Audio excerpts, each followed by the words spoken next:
Hello my lovely people. I just want to share with you something that came up on one of the videos that I made yesterday for my other channel, which if you don't know about is called Rebirth of the Mother. Go and check that out. I'll put it in the description box below. And the video was all around sharing the shifts that I went through in order to kind of have this glow up that I've gone through as a 34-year-old mum. And one of the things that came out of that, one of the shifts, the mental shifts that I made in order to have this glow up, to have more self-care, to be able to prioritize myself more, to give myself more self-love, all of those kinds of things, is actually a point that I really want to share with you guys on this channel. And that is all around the fact that rebelling is actually stopping you from up leveling. Now, what do I mean by like rebelling?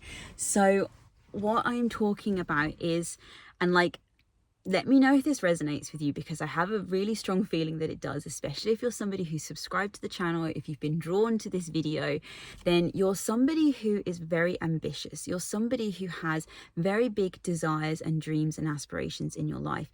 And they kind of go like above and beyond what, you know, most average people would have for desires. You know, you have these very big goals.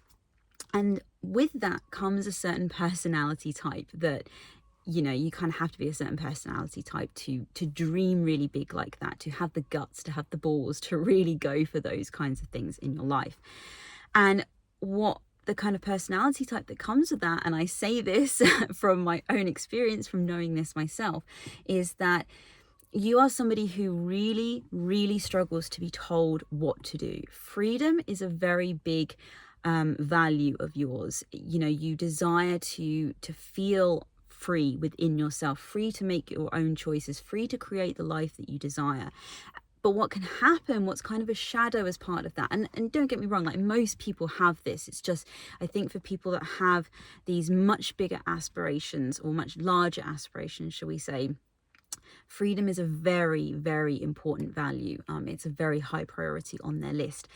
But what can happen, and it's kind of a shadow as part of having this desire to really invoke our freedom and to really own our freedom within ourselves, is that we really don't take well to other people telling us what to do. And then what happens as a result of that is what I like to kind of call silently rebel. You know, we silently rebel against that. Now, we're not necessarily people that like are really external in our like rebellion, but we will find ways to almost prove this point to ourselves and to other people, to other organizations, to, you know, other bodies, all of that kind of thing, that we are free, we are sovereign beings, and you have no control over me. And like, so maybe this came up quite a lot for you at school. I always remember that I was never one of those kids that would get into trouble a lot, so to speak. I never had a lot of detentions and things, because I could see that rebelling very externally, you know, raising my voice and, you know, having those conflicts with people, it didn't get me anywhere. Like, if anything, it just made me more annoyed, and it didn't really get me the freedom that I wanted. But I was also one of those people, one of those kids who I wouldn't do what I was told, but I was kind of just clever about how I went about not doing what I was told. I wasn't like obvious in it.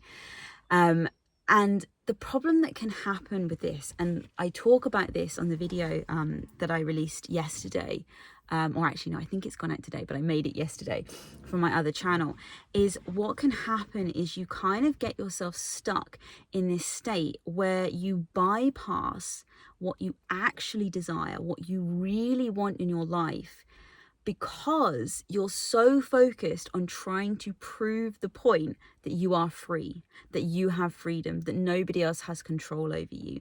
But what kind of happens in doing that is, like I say, you're not actually really getting any empowerment. It kind of feels like you feel surface level, like you're getting the freedom and the empowerment, but you're actually, like, if you take a really like honest, hard look, you're not actually getting to what you desire. So how I kind of explained this yesterday in the video was talking all around this idea specifically, well, in the video it was kind of specifically for women, but around appearance, and how I kind of went through this phase in my journey where I'd gone from being in a corporate environment and and feeling obliged and feeling like I had to conform and I had to dress in a certain way and I had to present myself in a certain way, because that was what was required of me. I had to, I had to dress smartly, and, there was structure, and, I felt like that was being imposed upon me, even though, I accepted the role and, I knew what it entailed and all of that kind of stuff. I was in a very different consciousness level back then as well. But there was that feeling of feeling trapped, like I couldn't make my own decisions. I couldn't really wear what was necessarily comfortable. I had to wear what was required of me. And also in the way that I behaved, I had to behave in a particular way. And then what happened was I left my corporate job to become a stay-at-home mum. And I went in the complete opposite direction. It was like I had spent so long being in that place where I didn't feel like I had the freedom to do a lot of things. I didn't feel like I could really be myself. But then I didn't neutralize. I went in the polar opposite direction. And I talk about this in one of the live videos I did, I think last year, which I will link in the description, where I call it's like a pendulum swinging action that you do.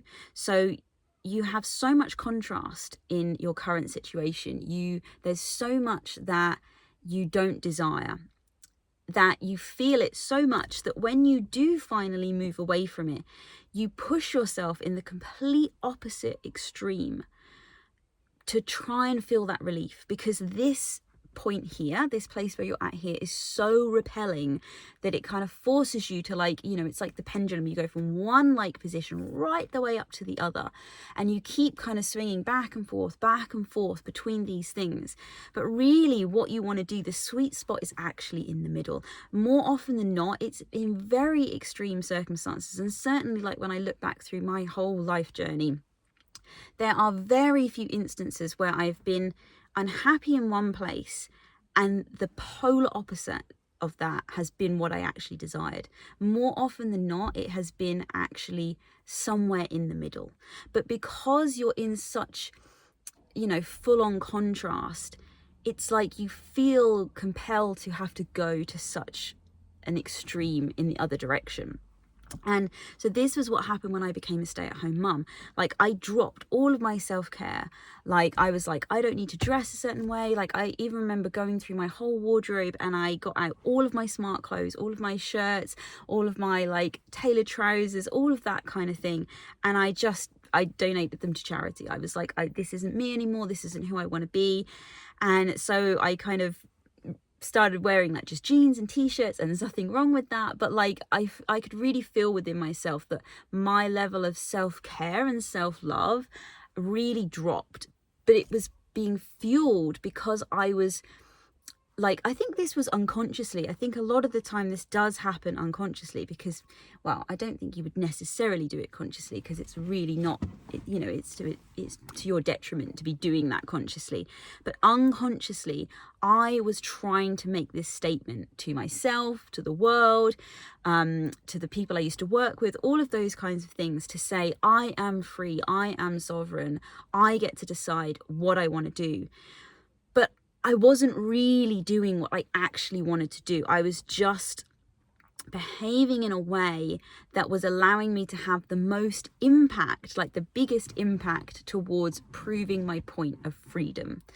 And so if this is resonating with you and you feel that this is something that you are doing, then what I talk about in, the video that I released today is that you really have to firstly recognize that you're doing that. So, watching this video and becoming conscious of you stepping into that habit is the first step.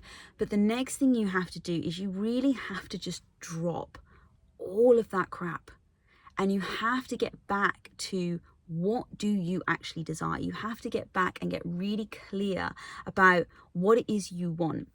And you have to ignore that if it's something that's really mainstream, if it's something that's really popular, and it's something you want, there's nothing wrong with that. Again, I think we also tend to have this tendency as individuals who have very big aspirations in life that we very much want to go our own route.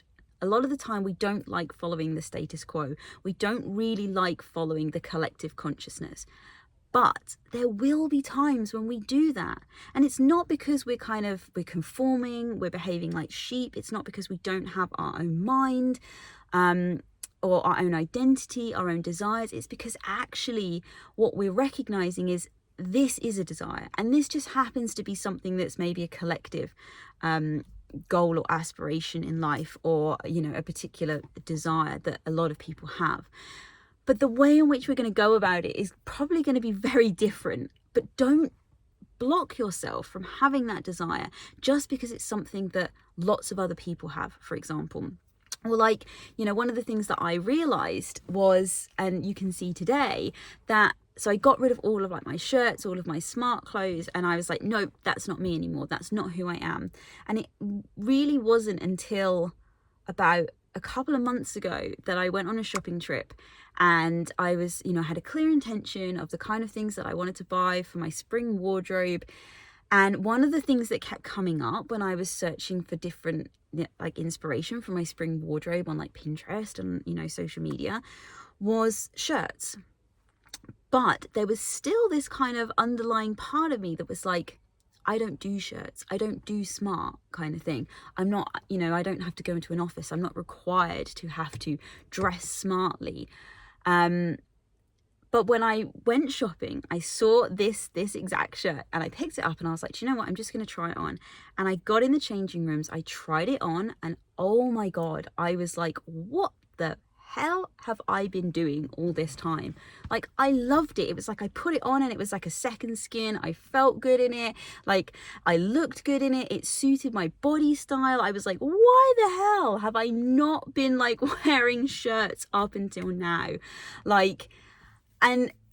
But again, I think it was this subconscious part of me that was trying to say, I'm not somebody that has to dress like this. I'm not somebody that has to be smart and has to look presentable all the time. That isn't me. But really, I was just pushing against this and I was trying to get my freedom. But when I put this on and I felt how good I felt in it, how good it felt on my body, how good it made my body look, I was like, this is what I want. Who cares if I look smart when I'm a stay-at-home mom and I'm doing the school, pick up or drop off sort of thing, and I'm wearing a tailored outfit. Who cares? I feel good in it. It suits me. It's what I like. And so I just want you to think about, where are you blocking yourself because you're trying to make a point to yourself, to the world, to your friends, your family? Where are you holding yourself back because you're just trying to rebel? Because the real, if you want to be a rebel, and a proper rebel, then you got to own your power, and you have to take your power back by not caring about rebelling. It's not about that. We're up leveling, we're taking this to a higher level than this. This is about coming back to ourselves and what we truly desire and creating the life that we want. That in itself is a rebellion, because there is a very small percentage of people in the world that are actually living lives like this. That is true rebellion, without you having to block yourself from what you really want because you're trying to make a point. Stop trying to make a point. Stop trying to make a stand, because it's not benefiting you. It's not getting you anywhere. It's not getting you to the green pastures. It's not getting you to the life that you truly desire. Okay, so just think about that. Let me know your thoughts in the comments. I'm really interested to know what you think about this whole idea. And like I say, I will drop the video link for my new YouTube channel. Well, it's not I've kind of reinstated it. I had it a while back, but I'm kickstarting it again. So I'm going to have 2 channels on the go for very different things. So go and check that out if you're interested. Like I say, it's more specific around my journey as a mother. It's really about, I have this very strong desire to want to empower women to have the life that they want, to have the womanhood that they desire, to be the mother, to have the delicious marriage, to build the empire, to have their connection to themselves. It's something that feels really important to me, that I want to share. And obviously I kind of bring that stuff into this channel as well, but with this channel I really don't want it to be kind of pigeonhole towards anyone. This is for anybody who just has a strong desire for self-growth and self-transformation. And yes, of course, I kind of use examples, but with Rebirth of the Mother, I go into much more specifics about the nuances of marriage as a woman, you know, motherhood, that kind of thing. So that's why I kind of just wanted to split the two channels apart. So go and check that out if you're interested. And also I have a new offer that is available. My first product for you guys that is being launched for Rebirth of the Mother, that is out now. And it is going to take you through getting you to really delve deep to understand what your true desires are for motherhood, for the whole thing, for your womanhood, for your journey, okay? Because when you don't have that North Star, when you don't have that direction, that clear understanding of what you truly desire, it is incredibly hard to try and bring that into your life when you don't really know what it is, when you're not able to be honest with yourself. So this is a self-led workbook that I've created that takes you through basically the exact journey that I went through. What was this, like 5-6 years ago now, where I had to get really brutally honest with myself about what wasn't working in my life, and I had to sit down and get really crystal clear about what I actually desired, and to remove the shame and the guilt around wanting more, and it being okay to want more, to want all of this, to want the motherhood, to want the marriage, to want to build the empire, to have all of those things, and it be okay to have it all, but also to do it without sacrificing myself along the way, without sacrificing my values. You know, that was a really big part of it as well. So again, I'll link that in the description as well, but go check out the channel and yeah, let me know your thoughts. And as well, if you've got any other topics you want me to dive deeper on, if you want me to expand upon anything more that I mentioned in this video, just drop them in the comments, because I love feeding off of your guys' responses and feedback. Okay, have a beautiful day, and I will see you in the next one. Much love, bye.